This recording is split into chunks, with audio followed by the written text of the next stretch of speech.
Hello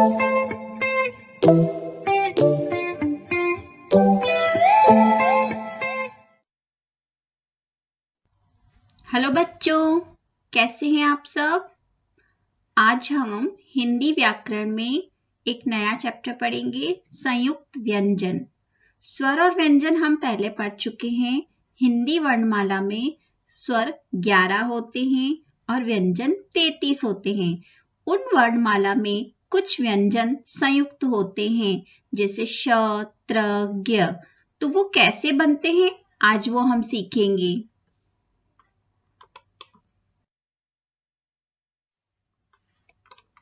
संयुक्त व्यंजन, संयुक्त मतलब होता है जुड़ना। जब दो व्यंजन आपस में जुड़ जाते हैं तो संयुक्त व्यंजन बनता है। व्यंजन 3 प्रकार से जुड़ते हैं।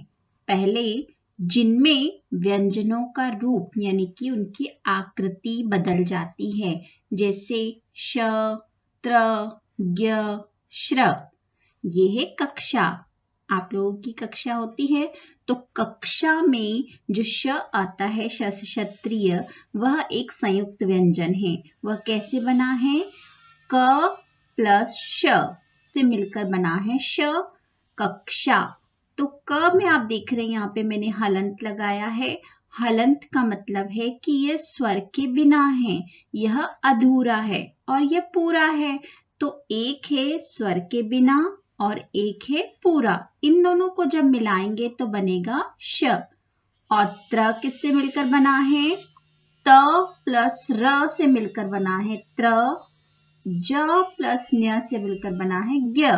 ज्ञ से ज्ञानी, ज्ञ से ज्ञान। श और र से मिलकर बना है श्र। श्र से श्रमिक, श्र से श्रम।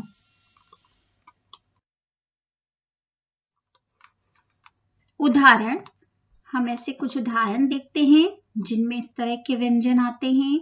जैसे यह है वृक्ष, वृक्ष और पक्षी, श श, ये एक संयुक्त व्यंजन है। त्रिशूल और पत्र, पत्र मतलब लेटर, तो त्र त्र, त्र भी यहाँ पर संयुक्त व्यंजन है। ज्ञान, आज्ञा, श्रम, आश्रम। तो ये ऐसे शब्द हैं जिनमें कि संयुक्त व्यंजन का प्रयोग किया गया है। दूसरे संयुक्त व्यंजन जिनमें दोनों व्यंजन अलग अलग दिखाई देते हैं, जैसे आधा क और ख, आधा स और त। तो ये कैसे बने हैं? क और ख, क अधूरा है इसीलिए इसको हमने आधा लिखा है। तो क और ख, जैसे मक्खी, तो मक्खी में आधा क और ख लिखा जाता है। आधा स और त, स और त से मिलकर बना है स्त। क और य से मिलकर बना है क्य। जैसे यहाँ पे दिया है बस्ता, तो बस्ता में आधा स और त आता है। क्य, क्या, क्योंकि। ऐसे शब्द हैं जिनमें आधा क और य प्रयोग किया जाता है। उदाहरण के लिए मक्खी और मक्खन, इन दोनों ही शब्दों में आधा क और ख, तो यह भी एक तरह के संयुक्त व्यंजन है। मक्खी, मक्खन। बस्ता, मस्त, तो इनमें आधा स और त प्रयोग किया गया है। गुच्छा, अच्छा, इनमें आधा च और छ, यह है अंगूर का गुच्छा।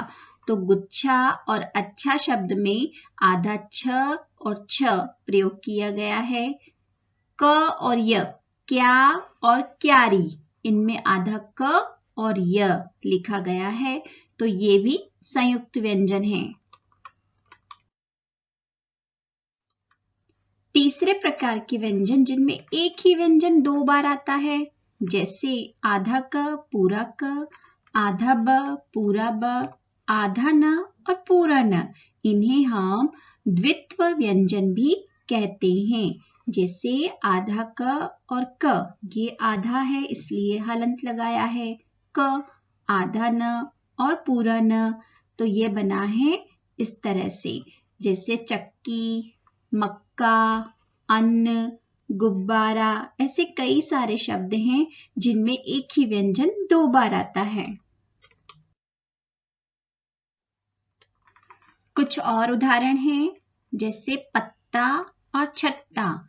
इन दोनों ही शब्दों में आधा त और पूरा त आया है, पत्ता और छत्ता। दूसरा है सच्चा, बच्चा। यहाँ पर आधा च और पूरा च। गन्ना और अन्न, अन्न मतलब अनाज, तो इन दोनों शब्दों में आधा न और पूरा न आया है। मक्का और चक्की, जिसमें आधा क और पूरा क आता है, तो ये है संयुक्त व्यंजन। तो बच्चों, आपको संयुक्त व्यंजन समझ में आ गए होंगे। अब आपको इनका घर पर अभ्यास करना है। Bye everyone.